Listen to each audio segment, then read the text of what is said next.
Continuando nossa revisão sobre as reações orgânicas, bora agora falar sobre as reações de adição. Bom, reações de adição são aquelas onde você tem a adição de um reagente a uma molécula orgânica. Os principais reagentes orgânicos que nós temos são os alcenos, os alcinos, também os dienos, que apresentam duas duplas ligações, e os cicloalcanos, aqui especificamente de 3 e 4 átomos de carbono, uma vez que os de 5 e 6, cicloalcanos de 5 e 6 átomos de carbono, sofrem reações de substituição, né? Então perceba que nós temos compostos que são aí insaturados, apresentam duplas ou triplas. E os cicloalcanos ali especificamente de 3 e 4 carbonos, eles são extremamente tensionados, né? Há muita tensão nas suas ligações e é por isso que facilmente o anel ele é rompido e você consegue adicionar átomos nesses compostos, né? Os reagentes que vão causar a adição são esses daqui, né? Ou seja, são as principais reações de adição que nós temos. A hidrogenação, quando entram átomos de hidrogênio na molécula orgânica, a halogenação, quando há introdução de átomos da família 7A, os halogênios, a hidrohalogenação, quando nós temos a reação com halogênio-hidretos, compostos da fórmula HX, né, onde X é um átomo de halogênio. Então tá aqui. E a hidratação, a reação de adição de água, que envolve então moléculas de H2O. Bom, vou te dar alguns exemplos aqui. Como é que vai ocorrer os processos de adição? Peguei aqui o eteno, também conhecido como etileno, tá? Tem uma dupla ligação, e lembrando que na dupla nós temos uma ligação do tipo sigma e a outra ligação é pi. Energeticamente falando, nós sabemos que a ligação pi é mais fraquinha em relação à nossa ligação sigma. O que vai acontecer é o rompimento da ligação pi, que irá formar então um ponto de ligação em cada átomo de carbono, né? E claro que o nosso reagente ele também sofrerá quebra da sua ligação. Quebra aqui e aí você tem a adição na dupla ligação, especificamente na ligação pi. Então, de um composto que é insaturado, nós formamos um composto que é saturado, beleza? Essa é uma hidrogenação. Bom, uma halogenação, considerando aqui que o X2 ele pode ser Cl2 ou então pode ser aí Br2. Igor, por que não flúor, F2?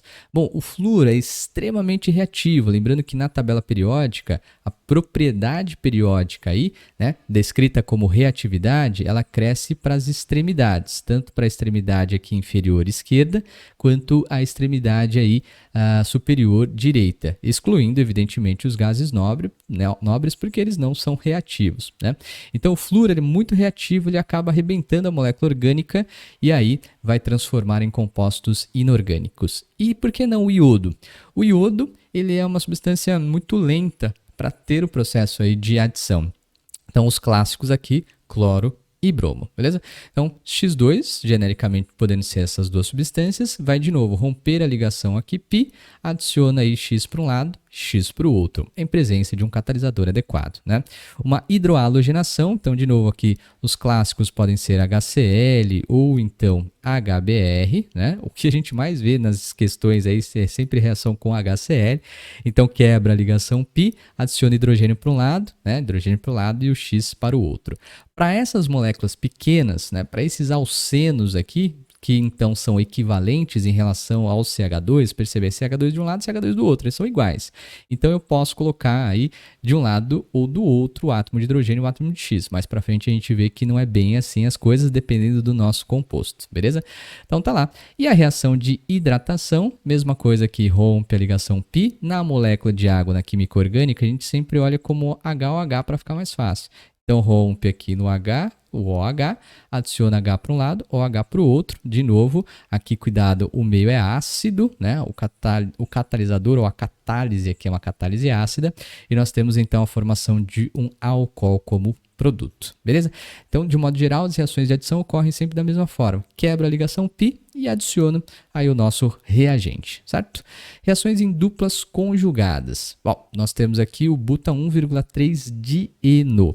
Perceba que há um processo de conjugação porque há uma dupla seguida de uma ligação simples seguida de uma nova dupla. Então, isso é um processo de conjugação. E aqui ele vai reagir com bromo. Lembrando que o bromo é uma substância laranja e encontra-se sob condições ambientes na forma líquida, né? Legal.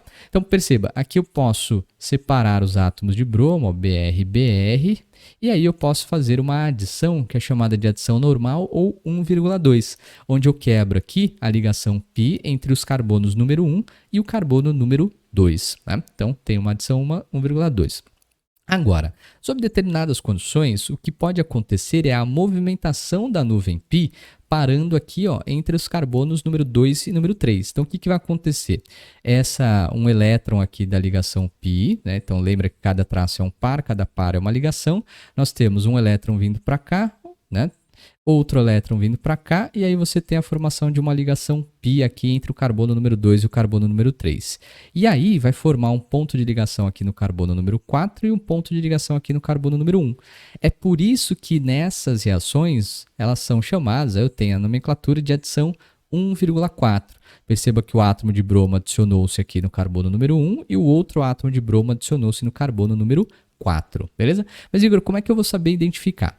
Primeiro que a adição 1,4, ela aí prevalece em cima da reação de adição 1,2, né? Mas a gente pode falar que sob condições ambientes, a adição 1,2 vai muito bem. E sob aquecimento, nós temos a reação de adição 1,4. Então, é importante que a gente fique ligado aí no texto da questão, se ele mostrar para a gente que está sob aquecimento, então a adição é 1,4. Esses processos de adição 1,4, eles são preponderantes quando a gente fala lá das reações de polimerização para a formação de borrachas, né? Então, o butano 1,3-gênio está envolvido na formação de borracha, e é o processo de polimerização que ocorre ali na adição 1,4, beleza? Então, cuidado lá e atenção nesse detalhezinho quando a gente está falando de adição em duplas conjugadas. Um detalhe interessante também é que aqui a gente pode falar, né, que há um descoramento da solução de bromo. Tem um tal de teste de bromo. Como o bromo é laranja, ele só é laranja quando está aí ligado Br com Br. Mas quando ele se adiciona na ligação aí dupla, né, você acaba descorando. Então, muitas vezes se utiliza o teste de bromo para provar que o composto ele era insaturado. Belezinha? Legal. Bom, reações com cicloalcanos. Como a gente já havia dito, 3 e 4 átomos de carbono sofrem reações de adição. Porém, 5 e 6 átomos de carbono, os ciclanos de 5 e 6 átomos de carbono, sofrem reações de substituição. Vou dar uns exemplos. 3 e 4 carbonos, como a ligação é muito tensionada, se der um peteleco aqui, plac, ela quebra facilmente. E aí vai formar um ponto de ligação aqui para um lado, ponto de ligação para o outro, onde a gente pode adicionar aqui os átomos de bromo, por exemplo, né? A cadeia carbônica, ela está aqui, ó, carbono, carbono, carbono. Então, nós temos carbono, carbono, carbono. Beleza? Com 4 átomos de carbono, mesma coisa. Dá um peteleco aqui, aí forma um ponto de ligação para cada lado aí que você quebrou. Então, tá aqui, ó, formou o primeiro ponto, os outros átomos de carbono e o segundo ponto de ligação. Essas reações são reações de adição, porque nós adicionamos, perceba, são dois reagentes formando um só produto. Na reação de substituição, com aí cicloalcanos de 5 e 6 átomos de carbono, né, nós temos a formação de dois produtos, um orgânico e um inorgânico. Então, lembrando que aqui é uma substituição, né? Br2, Br, né? Um átomo de bromo vai lá para o anel e o outro átomo de bromo junta aqui com o hidrogênio para sair a substância inorgânica. Mesma coisa aqui que ocorre, então, no ciclo hexano. Vai lembrar que o ciclo hexano é o nosso o símbolo da Budweiser. Então, cuidado lá, ele não é chapado assim como foi desenhado, mas na verdade você tem essa conformação aí, que pode ser a conformação cadeira ou conformação bote. A conformação cadeira, como está desenhada aqui, ela é mais estável em relação à conformação bots. Muito bem, então tá aí. Ó, lembra que a gente tinha falado que naqueles primeiros exemplos, né, que a gente tinha feito pela adição do etileno, era muito simples, ó, porque os dois átomos de carbono eles são equivalentes entre si, SH2 e CH2. Então eu posso enfiar aí o hidrogênio de um lado, o OH, se for uma reação de hidratação, por exemplo, para qualquer lado, porque o composto ou produto formado como produto, o produto formado como produto da reação, ele é equivalente se você olhar de um lado ou do outro, tanto faz. Agora, se você tiver compostos um pouquinho maiores, né, na adição de HX ou então de H2O, o hidrogênio vai entrar no carbono mais hidrogenado da dupla ligação. Esses dois carbonos, por serem equivalentes, não tem nenhum mais hidrogenado, né? Então a gente tem que tomar cuidado nesse detalhe. Esses compostos, então, ó, um pouquinho maiores, eu vou destacar aqui os átomos de carbono. Então, nós temos um CH3, aqui esse carbono já fez 1, 2, 3 ligações, tem um átomo de hidrogênio, esse carbono aqui da ponta fez 1, 2, tem 2 outros átomos de hidrogênio aqui, certinho? Então, note que quando nós formos adicionar o HCl, que é aqui o exemplo da molécula HX, o hidrogênio ele vai ter que entrar no carbono mais hidrogenado, segundo a regra de Markovnikov, que é esse carbono aqui da esquerda, né? Então, quando nós formarmos o nosso produto, nós vamos ter lá, certo? Rompeu a ligação π, beleza? Então, nós vamos ter aqui nesse carbono da ponta o hidrogênio, um segundo átomo de hidrogênio que já estava lá, e o terceiro átomo de hidrogênio que entrou aqui, ó, que é este em azul, certo? É esse aqui destacado, tudo bem? E o átomo de cloro vai entrar aqui no outro carbono, beleza? Então, o hidrogênio entra no carbono mais hidrogenado da dupla ligação, segundo a regra de Markovnikov. Se os compostos forem equivalentes, não tem mais hidrogenado, então pode se adicionar em qualquer lado, beleza? Bom, existe uma regra anti-Markovnikov ou efeito Karashi, mas isso é muito específico, porque é na reação de adição aí de HBr em presença de peróxidos, que é o ânion O2,2-, lembrando que o número de oxidação aqui, o NOx, nos peróxidos é equivalente a -1, né? Então, nessas reações aí, o hidrogênio vai entrar no carbono menos hidrogenado da dupla ligação. A reação ocorre aqui contrário, né? Então, nós temos nesse composto, que é o igualzinho ao anterior, só que não na forma bastão, na sua forma estrutural, nós temos aqui o átomo de hidrogênio, ó, em azul, entrou no carbono menos hidrogenado, e o átomo de bromo entra no carbono mais hidrogenado. Mas isso é o efeito Karash, né? Regra anti-Markovnikov. Belezinha? Olha essa reação da PUCamp, essa questão da PUCamp de 2018. Ele diz que a margarina é produzida a partir de óleo vegetal por meio da hidrogenação. Por que essa questão ela é particularmente importante? Porque os óleos e gorduras, eles são triésteres de glicerol, né? Ser um triéster significa, como a gente vai ver mais para frente, que ele é derivado de ácidos carboxílicos, ou seja, de cadeia longa, né? São chamados de ácidos graxos. Se esse ácido graxo ele for majoritariamente insaturado e na natureza só apresenta aí duplas ligações, os compostos aí, os biocompostos, digamos dessa forma, eles não têm tripla ligação, né? Só dupla ligação. Então, se for majoritariamente insaturado, nós temos um composto líquido sob as condições ambientes. Agora, se os ácidos graxos forem majoritariamente saturados sob condições ambientes, né, eles são sólidos. Então, neste processo, na hidrogenação aqui catalítica, você forma a margarina. Por quê?